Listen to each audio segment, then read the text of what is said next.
morning, everybody. I'm Devon O'Day. And I'm Sylvia Gagnon. It's time for Devon's Table, and we're here in the teaching kitchen here at Green Door Gourmet.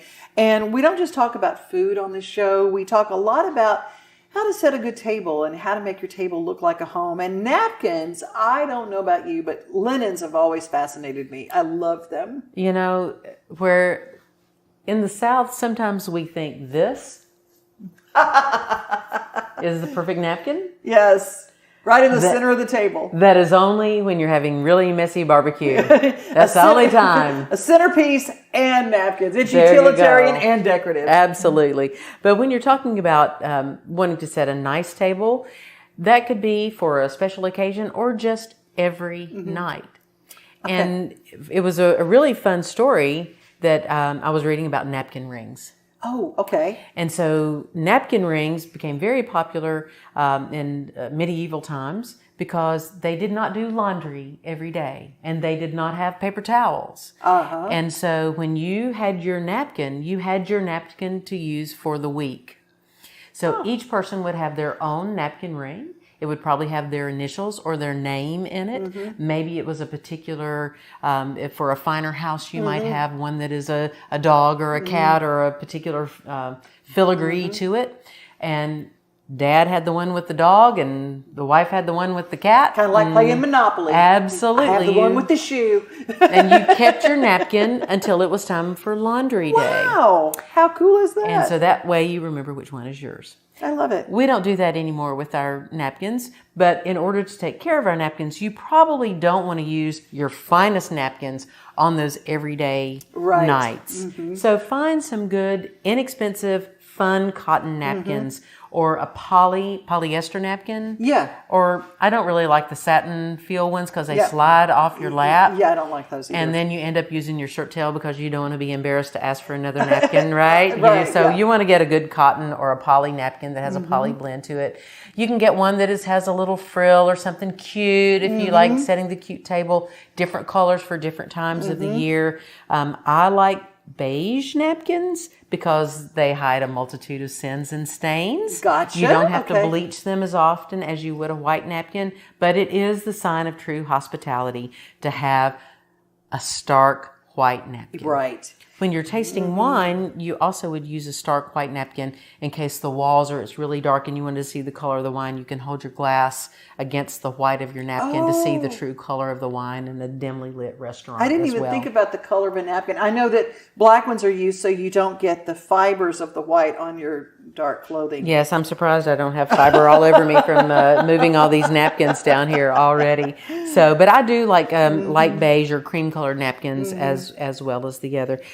Sometimes you will see these. This is called a bistro napkin. Oh, okay. That have the little line in it. Dish towel look sort of napkin. Like a tea towel kind of. A bistro napkin. These are really fun for home use, and you can get some of these that are really inexpensive, and they launder really well, and the stains come out. Oh, nice. Of these pretty easily.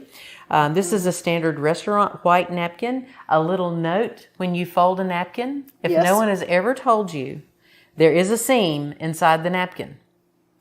The seam always gets folded in so you don't see it. Oh, okay. If you go to a restaurant and they hand you a roll-up and the seams are on the outside, that server really wanted to get home quick and they did not bother to fold the napkins correctly. You might point that out to the manager and say, hey, you need another napkin rolling time. And from that, you can create a lot of different shapes. You might just fold it in half and then in half again for the standard square fold. You could take it and you could do corner to corner for this and even go one further in. This is the bishop's crown. If it's super stark white, then you pull that down like that, and that would be, your table decoration. So you can do origami basically with napkins as long as they're starched, and you can create all kinds of different things. Napkin ring in the center of the plate. Absolutely. You can also take ones that are like this, and you can fold it like this. You can twist it in a little knot and pull it through gently like this. And this is a new fad. Instead of using a napkin ring in the center of the plate, this becomes how it looks, just resting like that. And then you untie it when you sit down. See a lot of that in different restaurants as well. I probably wouldn't do this with a very fine hem-stitch napkin just because of the pull on the fiber. Yeah. But if it's a poly napkin or a cotton napkin, I could do that. Yeah. I have friends that used to they would buy a bunch of bandanas and they would wash them while they were nice and soft, and they would have a basket of bandanas. And that was their napkins and I thought that was so cool. So cute. I love that. Yeah. I love that. When we talk about hem stitch, we're talking about this, where you have this lovely little extra stitch along the hem here of this. And it's decorative, yeah. And hem stitch napkins are generally a little more expensive than a napkin that's like this, but if you take good care of them, then they will last forever. Again, I was talking about you need to starch your napkins if you want to be able to fold them into different shapes, but a regular hem stitch is soft. Feel it. It's like your granny's napkin. It's really soft. Yeah. It's really nice. Yeah. And so you don't have time to iron. What you can do is you can take this, do it like this, put it in one of the glasses. Oh, yeah. Don't put the water in the same glass, but you can put this and people take the napkin out of the glass. So if you don't have time to press your linens, it's a quick way to hide the multitude of sins that happen. Pretty, it looks cute, still looks so pretty, intentional. Yeah. It's so good. It's so good. And then now we have the ultimate. This is a damask cloth napkin. Usually these have a little bit of plant stuff on it there. These have a nice decorative border to it. Feel the weight of that cotton. It's a heavy napkin. Yeah, very much, yeah. And generally they are what is known as a 20 by 20 size, okay? So this is a little bit larger napkin. The napkins like this guy, if you unfold him, you're going to see he's probably 18 by 18. Oh, fit inside there, yeah. You know, very, very different. If you're really doing something fun and cool, maybe not with these two colors, but you wanted to do something cute, you can do two together and bring in the color of a table with another napkin in the middle as well. And actually not a bad color. You can tie that with some burlap and that'd be really pretty. It'd be really fun. Yeah. And then you got a fancy napkin, or you could even use lace or something like that. Sprig of rosemary inside there. Yeah. Look at you getting all fancy, girl. You're getting fancy. You're getting all fancy. So we talked about these are dinner napkins, 20 inch, 16 to 18. This would typically be considered a luncheon napkin, a smaller size napkin, unless you're using it with something else. And then last but not least, I wanted to talk about some cocktail napkins. Cocktail napkins? People don't use them very much anymore. You get a bev nap, at the restaurant or whatever, but I just love them. And so cocktail napkins can be small, very frilly things that fit on a cocktail tray. Okay, nice. And you put a napkin down on the cocktail tray so your glasses don't slide. It gives you friction so your glasses don't slide. So you're carrying iced tea. It doesn't have to have alcohol in it. You're carrying a big thing of iced tea out on a platter. Put a nice towel or napkin down for that cocktail napkin, preferably, so your glasses don't slide. I like that. And they don't sweat underneath. And it catches all that, and so it goes nicely on the table. And then when you go to serve it, if you're serving a cocktail or a mocktail or just a nice glass of tea, and you want to be super fancy, you can use a cocktail napkin. I love these. And these are some different ones that are vintage, and then this is available anywhere. They get to be expensive, but you can find good deals on Amazon and other places. So this is a hem stitch cocktail napkin. Oh my gosh. Looks super nice. You can reuse these over and over and over again, so you're not buying new paper products every time you need them. See, that's the single-use stuff. We're getting away from that. We're getting away from it. And in the long run, this will save you money, so you're not buying those expensive bev naps. Though I do kind of like some of those trashy ones that you see every now and then, like what happened on Facebook. What happened last night would be on Facebook in the morning, something like that, those funny ones, absolutely. And then this is a little bit larger one, and so this would be if you wanted to have something that you were going to either wrap around a glass, a Collins glass, you want it to be a little bit larger. Oh, okay. You could use this size cocktail napkin. I would probably fold it. When I put it with someone, they could unfold it around whatever they wanted. It's a classy version of a koozie. I love you, Devon. Every now and then. Yeah, you need a koozie. And in your honor, I just couldn't resist. These are some super oldies but goodies. you'll find ones that people have done specialty embroidery on. Oh, so how if you pretty. love needlepoint, you could get some of these plain ones. Right.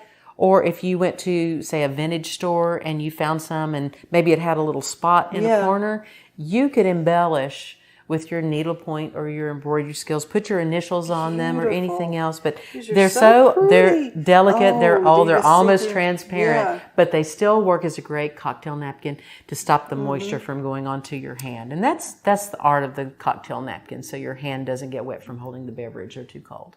Embroidered rooster. It's got an embroidered rooster, y'all. Oh my gosh, that's so pretty, and such a pretty color too, a little champagne peach. I know, I love them. You know, if you go, we're getting into yard sale season, we're getting into estate sale season, you can find things like this, even the little round doily versions of these. And I saw some on Facebook Marketplace, and they're not expensive. People don't necessarily gravitate to these as much, but you can bring them back in and people will go nuts over them. I promise you, your table will look gorgeous. They just don't know what they're missing. We just got to re-educate people on the art of good hospitality. That's right. And ain't nobody does it better than we do in the South. And you're going to be teaching about the South and how to do the South in the kitchen. But we'll find out about that at the end of the show. Hi, I'm Brenda Fielder. At Mid-South Exteriors, our custom sunrooms bring the sunshine in without all the heat and the bugs. And they keep you warm all winter while you enjoy the outdoors all year round. They add real value because we build them like your house to match your house. Or let us save you energy by replacing your windows and old siding. And because we have no retail overhead, we come to you and sell direct to you for less. Call us at 833-8003 or visit us at MidSouthExteriors.com. Pro tip! Hey y'all, Austin here, and I got a pro tip for you. This is a pretty mature peach tree, and what we see is a lot of peaches on it. Look at all these. They're starting to ripen, they're gonna start swelling and getting big, and they're gonna start getting heavy. And what I'm seeing is it taking this branch and it's taking it way down. So, a little pro tip I can show you, so we don't want this plant to split. So we're gonna take a 2x4 here, we're gonna get in here, and we're gonna lift it up to a good spot, put it up underneath a cut branch that I've already got right there so it stays. I'm gonna wedge this into the ground to keep that stem, get it in the right spot. You can even cut a notch in this if you wanted to kind of seat it down in there. But you're literally just gonna put a 2x4 into the ground here, keep that limb up. That way we're not gonna get any severe breakage on this plant, and we're gonna finish off with some peaches. Pro tip. If you have not tried Tennessee wines, you are missing out. Laura, how are you, my friend? I am great. How are you? It's a little dark in here. Let me see if I can adjust the light a little bit and make it a little bit lighter for me. You know what? It's just dark outside. It's one of those kind of cozy days. It's kind of a day that you want to, hunker down and have something warm, and then might have a glass of wine to warm you up from the inside out, right? Creamy chicken soup goes well with wine. I'm sure there is a wine that goes with Tony's seasoning. I know there is somewhere. Well, you've got a really important event coming up, and it is next week, right? It is. It's next Saturday, May 6th at Nashville Shores. It's the Sip TN Wine Festival. Some of you may remember many years ago, the Mount Juliet Chamber of Commerce did a wine festival with our organization at Nashville Shores. It moved back to Wilson County. COVID kind of closed everything up, and the Mount Juliet Chamber of Commerce said, we're not in the festival business anymore. And so we have officially taken that back on, and we're coming back to Nashville Shores. Nashville Shores, it's going to be the kickoff to spring. I always think is Cinco de Mayo weekend. I mean, it's always that time when you kind of get things going, and Nashville Shores is such a treasure here. It's so much fun, and you've got this wonderful wine festival, but it features Tennessee wines. And just so people understand, there you can go to Sonoma, you can go to Napa, you can spend the money and go out there, or you can be part of the Tennessee Wine Trail. Can you tell us what that is? Yes. So in September, our organization launched a statewide wine trail. It now features almost 60 wineries across the state. It is literally from Mountain City to Memphis. And if you're not familiar with Mountain City, it is the tiny point in Upper East Tennessee where Virginia and North Carolina come together. And then, of course, down in Memphis, we have, like I said, almost 60 wineries on the statewide wine trail, and 16 of them are going to be in Nashville on May 6th at the Sip Tea and Wine Festival. So it's kind of like a precursor to a nice wine trail vacation coming up in the fall. You told me something interesting. Y'all do not know this, but I met Laura on the phone, and we talked for about an hour and a half, and we had so much fun just catching up and like seeing like this and this and this and this. Tell us a little bit about the wine industry. Also is very entrenched in agriculture because you need more fruit growers. Yes, absolutely. So the majority of our wineries do use Tennessee grown fruit. Unfortunately, there is not enough fruit in the state to support the growing Tennessee wine industry. We now have 80 wineries in Tennessee, and then another 30 or so tasting rooms. So each winery can have up to 2 tasting rooms. So there are 114 places in Tennessee where you can taste Tennessee wine.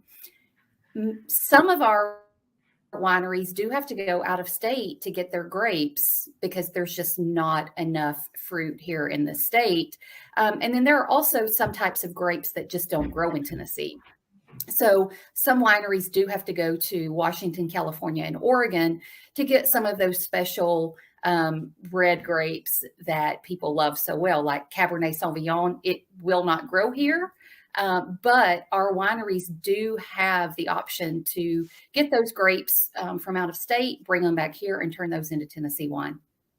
What grapes do grow well? If someone has a little plot and they'd like to grow grapes, it's a great money crop. It's not as labor intensive as you might think, but there's work involved. Ain't no farming that there's not work involved. But what are some grapes that actually do grow well here? So depending on the part of the state will depend on the type of grape that will grow best. What we encourage people to do is talk to your local wineries and find out what they need, because the first thing you want to do is you want to grow a grape that people need. Tennessee has a lot of muscadines. There's always room for muscadines, but right now, because they grow so prolifically, there's not that much of a market for muscadines because they're just everywhere. However, some other varieties that do grow well here that people do need, Traminette, Chambourcin, Chardonnay, Catawba, those are just some examples of grapes that grow well in the South that winemakers do need. And they can be used alone or blended with other grapes to make to make some other types of wine. Oh, I love that. Laura, are you going to have some educational things along with the Sip Tea In? Are you going to have some of those? Not this year. This year will be the first year we're bringing it back to Nashville Shores. And we really want to focus on first getting people back to Nashville Shores, to the great time that they had there. And after that, we want to build on this. So we see next year being that opportunity to bring in the educational workshops and the other type events, such as cooking with wine, that was so popular there in the past at Nashville Shores. Love it. Nashville Shores, give us the date and the time and where they get tickets. You can get tickets at siptn.com. It will be on Saturday, May 6th from 12 to 5 p.m. And each person will get a tote bag where they can buy wine and one of these tiny, cute tasting glasses that are just adorable. Oh, I love it, love it, love it. Laura, you were the best. And we'll talk more about this in the coming week just to get us all prepared. Tennessee Wines has a great YouTube channel, by the way. And so you can go on and see all sorts of interesting things and feature some of the members of the wineries and some that are around here that you can take a look at. Thank you, Laura. Thank you so much, Devon. I hope you have a great day. You too. Bye-bye. Bye.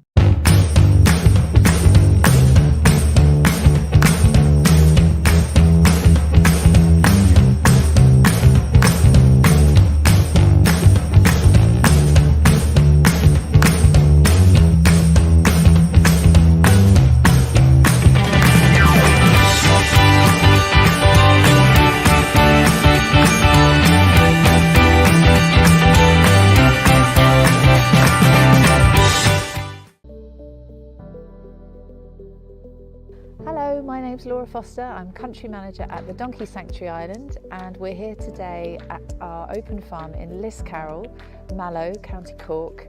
This is our open farm, and this is where visitors can come and see us, find out all about our work, and of course meet lots and lots of lovely donkeys. So come follow me and I'll show you around. So there's been a donkey sanctuary on site here in Knockabran for many years, since the 80s in fact. We officially became part of the Donkey Sanctuary as the Donkey Sanctuary Island incorporated as a charity, an Irish charity, in 2011. And our roots go back, as I say, decades, when the Barrett family established a donkey sanctuary here to look after the many, many donkeys in need across Ireland. Since then, the organisation and the need for welfare services for donkeys across the Republic of Ireland and Northern Ireland has grown. We saw a real surge in the popularity of donkeys during the Celtic Tiger period, and then when that collapsed, we saw a lot of donkeys and mules being relinquished, abandoned and relinquished into our care. So we currently have just over 1,700 donkeys in our ownership. They live a long time. They can live a long time if they're looked after properly.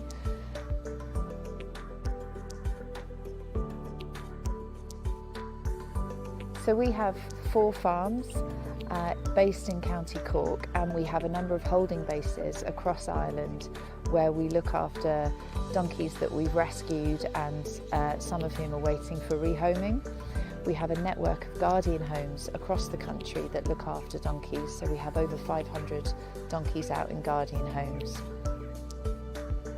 So our facilities are very modest. The main appeal for visitors coming here is really to meet the donkeys and to chat to our staff and to walk our beautiful walkways, which on a clear day you get a wonderful view over Liscarroll Castle. But we do have a small visitor centre. We have a gift shop, and our supporters can purchase merchandise, plenty of donkey merchandise. They can chat to our staff about our guardian home scheme, about our adoption scheme. They can have a cup of tea, and we have a lovely picnic area as well, so if people want to bring their own sandwiches, it's a lovely way to spend a sunny afternoon. We actually employ just under 90 people here across Ireland in welfare teams, veterinary teams, farm teams, fundraising teams, and as I say, they're all highly trained in donkey care, donkey welfare, and in how to manage our farm sites. These are our adoption donkeys, and they've come into us over the years from different places all over Ireland, and they can be, as I say, they can be adopted by members of the public, and people typically like to choose and come down to the sanctuary, choose an adoption donkey, and then they can come back and visit them regularly, and we send them information about their history and how they're getting on, and it's a really lovely way for us to engage with members of the public. So our adoption donkeys are at the front of our open farm here, so people can see them pretty much as soon as they come through the gates. And as you can see here, they have their feeding facilities. They have a nice cosy shed that they can rest in and shelter from the elements. We exist to look after the welfare of donkeys, to try and ensure that donkeys across Ireland lead a good life, and we do that through education, we do that through rescuing and rehoming donkeys. We do it through fundraising and awareness raising, but it's also really important for us that we support local communities that we serve, and the impact that we have as an organisation in terms of providing employment and spreading awareness about donkeys, and specifically about donkeys in Ireland, because Ireland has such a unique history and heritage with donkeys. So there's a very unique relationship there, and for us it's really important that we give back to the communities that we serve economically, socially, and through changing the relationship that people have with donkeys and the way that people appreciate and value donkeys in their lives. Thank you so much for finding out more about the Donkey Sanctuary Island, coming to see us today. I'm off now to go and see if they finished their breakfast. Bye. Hello beautiful people, hope everybody's good. We have some sunshine here in Nashville. If you are around on Sunday, please come out to City Winery. It's my debut there, and we are going to be on the lounge. My hair is going to look 10 times better than this because I actually have Linda who's going to be coming and probably doing it, so but to everyone who's bought tickets already, thank you. My god, it's gonna be such a fun night. You can have dinner there. Doors are at 5:30, shows at 7. Ticket link is in bio, and any questions let me know. But so excited, really excited. So Sunday, mark your calendars. Lots of love. You can't see the sights without the sounds. From the crack of the bat to the roar of the crowd and everything in between, discover what Hit City has to offer. Spend your nights cheering on the Nashville Sounds at First Horizon Park with giveaways, fireworks shows, theme weekends, and more. Single game tickets are on sale now. Visit NashvilleSounds.com to claim your seat today. Mid-South Exterior. Hi, I'm Brenda Fielder. When it comes to sunrooms and screen porches, we have more than 60 years experience helping Middle Tennesseans add value to their homes. At Mid-South Exteriors, we install all types of siding, from hardy board to all the new vinyl designs. We also do custom trim, gutters and downspouts. We even do roofing. And of course, energy-efficient replacement windows. Our website is our showroom, so we come to you and sell direct to you for less. MidSouthExteriors.com.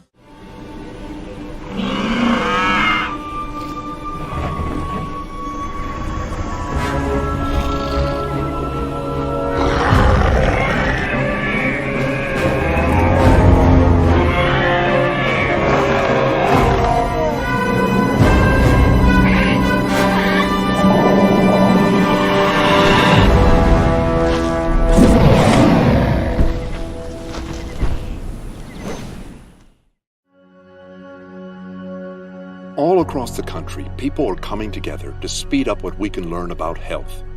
The All of Us Research Program is calling on 1 million people to join us as we try to change the future of health. For your family, for future generations, for all of us. Visit joinallofus.org and find out how you can become 1 in a million.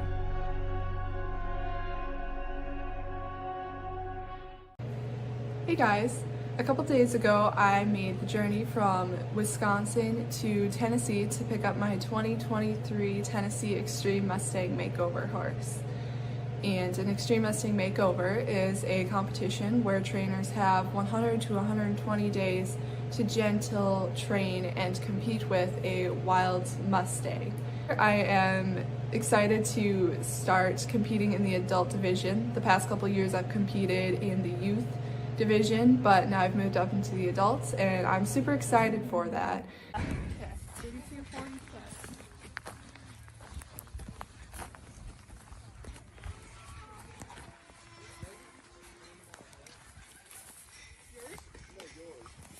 Wait, is this Sabino or not?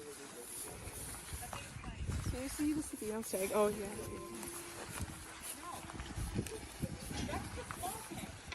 Nope, that's an 8221. Never mind. That's not mine. Mine might be in that other pen. In the back. Mine is the smallest one in that. Okay. I think it's in the other.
What a show, what a show, what a show. I'm getting ready to go put a table together. I think these things have really inspired me. And cock-a-doodle-doo. Cock-a-doodle-doo. Yeah, I mean, this is the nicest rooster to have, I'm going to tell you. It's the only rooster to have. Oh my goodness. Mine will chase you down, but that's a whole other episode. Let's talk a little bit about the Southern teaching that you're going to be doing. We're in the teaching kitchen here at Green Door Gourmet. And I love to demystify Southern cuisine. A lot of people are moving to Nashville that are not from the South, and they're being faced with the challenge of someone is going to take them to a meat and three, and they're panicking. Oh my gosh, what is all this stuff? How do you cook fried okra if I've got Southern company coming over? And I'm going to help you learn about how to Southern. I love it. Well, if you want to take some of those classes, greendoorgourmet.com has that. But let's say you want to bring your company out. You do some really cool team building things as well. We can structure exactly what you want. We can have a demonstration, or you can all be in the kitchen here and we can cook it together and then sit down and have a meal together. If you want to do it, we'll figure out a way to make it happen. And that starts at greendoorgourmet.com. Thank you guys for being with us. Follow, subscribe, and share. And remember, if you are looking for a blessing, you need to first be one. When you feel lost in